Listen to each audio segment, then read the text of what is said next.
Hey guys, welcome back to Nerd on TV. This is Will, and these are my first impressions of Capcom's remake of Resident Evil 2. No, don't shoot! Get down!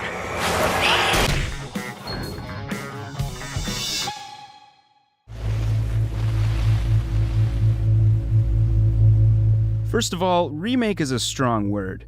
We live in the golden age of classic games with shiny new graphics, so one might think Resident Evil 2 is another example of that trend.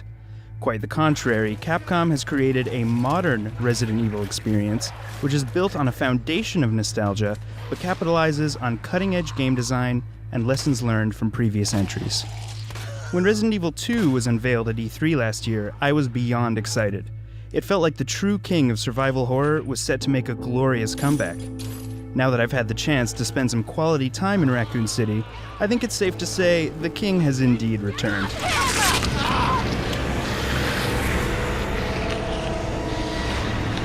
This game perfectly balances action and horror by giving you everything you need to be an unstoppable killing machine while throwing enough horrors your way to keep the scales tipped firmly out of your favor. I've only played through Leon's campaign so far, but wow. People with a heart condition should not play this game. I've experienced my share of jump scares in the last few years, but perhaps with the exception of Alien Isolation, Crew Expendable, I can't remember feeling such terror. Taking a break is not my thing, at least when it comes to video games. That being said, I can't play more than a couple of hours of Resident Evil 2 without requiring a break. If you've only played the demo, you might think I'm just a loyal customer of Weenie Hut Jr.'s, but once you've met Mr. X, you will understand. He can't be killed. He follows you everywhere. He pops up when you least expect him. Just when you found a quiet room to take a breather, you hear the muffled sound of gargantuan footsteps signifying that he's hot on your trail somewhere nearby. Luckily, aside from Mr. X, the game is filled with baddies that can and will be killed with the appropriate application of force. Zombies, lickers, and G-mutants make for some heart-pounding encounters, all of which seem to push the limits of your ammunition and health items. I grew up on first-person shooters, so leaving enemies alive feels wrong, but I learned my lesson quickly. Zombies that have been previously dispatched routinely rise again, so if you just need to get past them, it makes more sense to just stagger them and run by.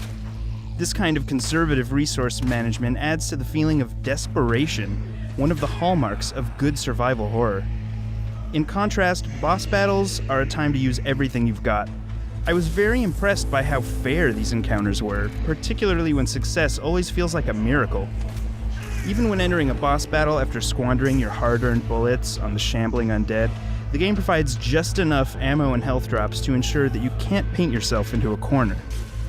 There are a few instances of one-hit kills that are sure to make a boss require multiple attempts, but the autosave feature makes it easy to rise from the dead and try again. When you're not in mortal peril, or at least when you think you're not, there's a wide variety of puzzles and lore to keep things interesting. If you play on the PlayStation 4, you'll be happy to see that DualShock 4 being put to good use, except for the glorified map button that is the touchpad. I'm just starting on the second playthrough with Claire, and I'm already stressed out. Just the thought of dealing with Mr. X all over again is giving me a panic attack, and I love it.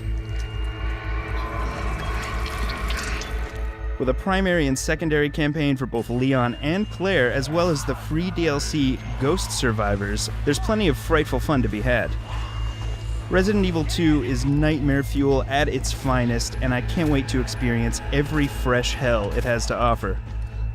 If you'd like to see a more comprehensive look at the finer points of surviving the Raccoon City outbreak, let us know in the comments.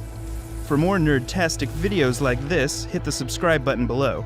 And don't forget to check out Nerd On the podcast for free on Apple Podcasts.